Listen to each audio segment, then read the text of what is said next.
একটা দামি জামার দাম বেশি হওয়ার কারণ হচ্ছে এরকম একটা লেস, আর এত সুন্দর জামা লেসটাই কেটে ফেলে দিয়েছি। কেন দিয়েছি সেটাও বলবো, আর জামা বানানোর ছোট ছোট কিছু ট্রিক্স আছে যেটা জানলে আপনাদের জামাগুলো খুব সুন্দর হবে। তো চলুন ভিডিওটি শুরু করা যায়। আমি আজকে অনেকগুলো জামা বানিয়েছি আর এই সবগুলো জামা আজকে আপনাদেরকে দেখাতে যাচ্ছি। কেমন হয়েছে সেটা কমেন্ট করে অবশেষে বলে যাবেন। আর হ্যাঁ, এই সবগুলো ড্রেসই হচ্ছে আমার শাশুড়ি মায়ের। এখানে প্রায় 7টা জামা আছে আমার শাশুড়ির, এগুলা গিফট কিছু, আমরা কিনেছি কিছু, আর আগেরও ছিল কিছু, সবকিছু মিলিয়ে। তো ঈদ সিজন, তাই বাচ্চার স্কুল বন্ধ ছিল, তাই ভাবলাম যে এই ফাঁকে বানিয়ে ফেলি, কারণ পরে হয়তো সময় পাবো না।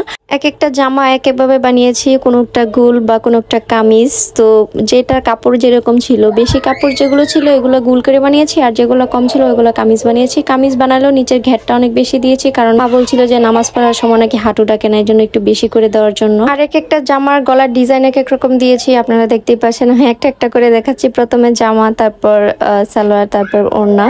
তো সবগুলো জামাই খুব সুন্দর ছিল আর বানানো খুব সুন্দর হয়েছে।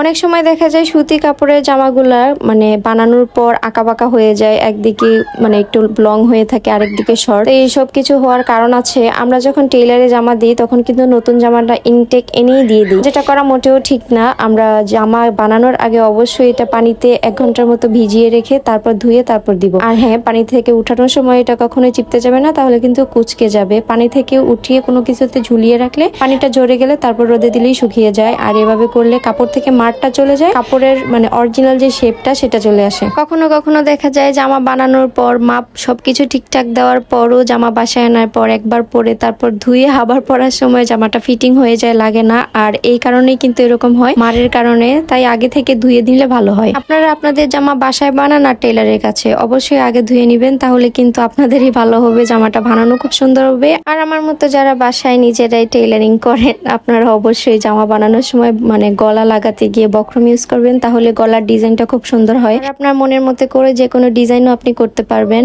আর এই যে এটাই হচ্ছে সেই সাদা জামা, এটার মধ্যে একটা লেস ছিল নিচে মোটা করে। তো মা বলছিল যে লেস থাকলে নাকি মার পড়তে একটু আনইজি ফিল হয়, শরীর চুলকায়। হাতাতেও ছিল, তারপর নিচে দিয়েও ছিল। তাছাড়া লেসটা থাকলে জামাটা অনেক বেশি লং হয়ে যায়। মা যেহেতু শর্ট, তাই জামাটা লেসটা কেটে ফেলে দিয়েছি।